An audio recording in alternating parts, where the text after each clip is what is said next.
ఇక కోల్కతాలో trainee doctor పై అత్యాచారానికి నిరసనగా దేశవ్యాప్తంగా ఆందోళనలు కొనసాగుతూనే ఉన్నాయి. ఈ నేపథ్యంలో నేడు దేశవ్యాప్తంగా అన్ని ఆసుపత్రుల్లో 24 గంటల పాటు వైద్య సేవలను నిలిపివేయబోతున్నట్లు ఇండియన్ మెడికల్ అసోసియేషన్ ప్రకటించింది. నేటి ఉదయం 6 గంటల నుంచి రేపు ఉదయం 6 గంటల వరకు ఎలాంటి ఓపీలు తీసుకోమని, శస్త్రచికిత్సలు చేయమని తెలిపింది. ఇందులో అత్యవసర వైద్య సేవలకు మినహాయింపు ఉంటుందని కూడా తెలియజేసింది. అత్యవసర సేవలు అందించే క్యాజువాలిటీలు పనిచేస్తాయని వెల్లడించింది.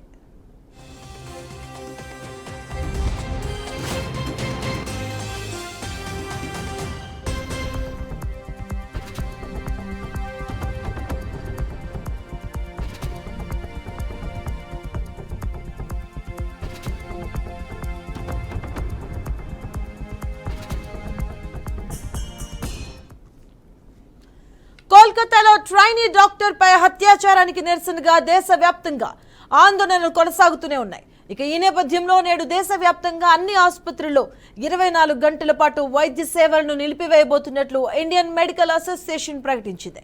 నేటి ఉదయం 6 గంటల నుంచి రేపు ఉదయం 6 గంటల వరకు ఎలాంటి ఓపీలు తీసుకోమని, శస్త్రచికిత్సలు చేయమని వెల్లడించింది. ఇందులో అత్యవసరమైన వైద్య సేవలకు మినహాయింపు ఉంటుందంటూ కూడా, అలాగే అత్యవసర సేవలు అందించే క్యాజువాలిటీలు పనిచేస్తాయని వెల్లడించింది.